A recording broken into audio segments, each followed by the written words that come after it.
Hi everyone, welcome to this heartwarming story. Who would have thought such a couple could grow old together? Smooth-talking Aju is a savvy businessman. He sold his shop early for a skyscraper, unlike the stubborn Deoksu.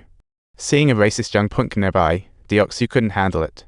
Upon hearing this, he jumped in quickly because let's be honest, he's been looked down on more times than he can count. In his memories, he recalled dropping out for money. Deoksu was furious.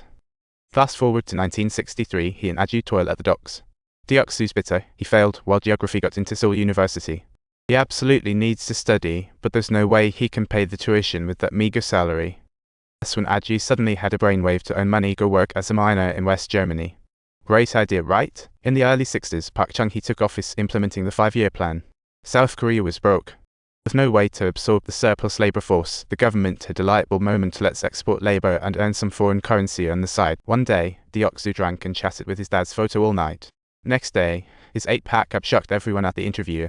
His physical condition was fine, but strangely, Aju, who had money, came along too. With no mining experience, while the interviewer was still pondering, Deoksu suddenly burst into song his epic national anthem. This caught everyone off guard. They stood up to sing along high at its peak. The interviewer had to pass them. Come spring of 1964, thousands of South Korean miners were shipped off to West Germany. It was an electrifying atmosphere. In dark, damp mines, working tirelessly under suffocating heat. Disaster waiting to happen. Here, even the blood and sweat seemed dark as night. But these folks had no choice. At night, all they could do was quietly shed tears in their crowd. But lo and behold, 2 years later, Deoksu found his spring here running into a fellow countryman named Young Jae.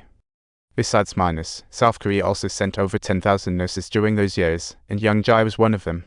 When the gang heard that Deoksu had a girlfriend, they were more excited than she was. Working here for so long was total suppression. Thanks to Deoksu's connections, they finally got to mingle with nurses. Out of all the Korean girls, Aju had a crush on the dorm supervisor like what? Surprisingly, he succeeded. Dreams can be this easy. After the dance, Deoksu cooked kimchi soup for Young Jae.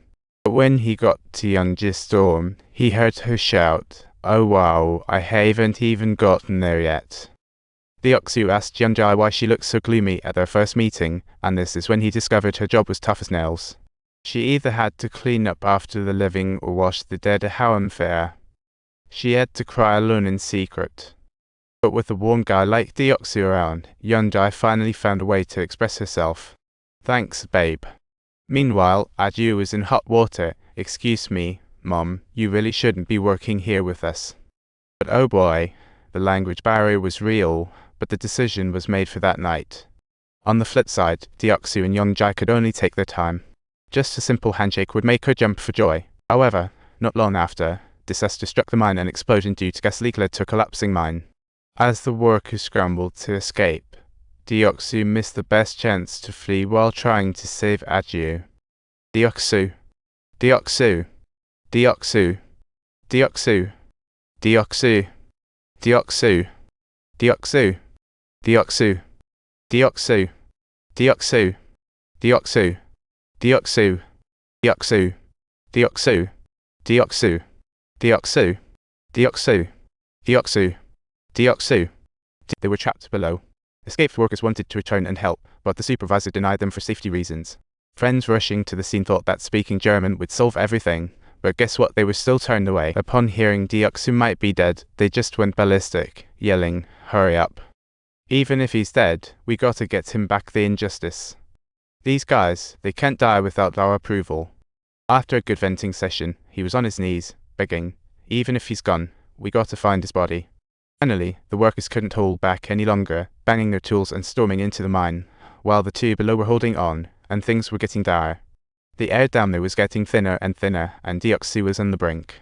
In a daze, he reminisced about his life so far. Over the years, he took good care of every family member. He wanted to tell his dad that life can be a tough cook, but curiously enough, the one he longed to see the most at that very moment wasn't his family, it was Young Jae. Suddenly, the tunnel burst open, and rescue finally arrived just in time. Deoksu finally laid eyes on his beloved Young Jae.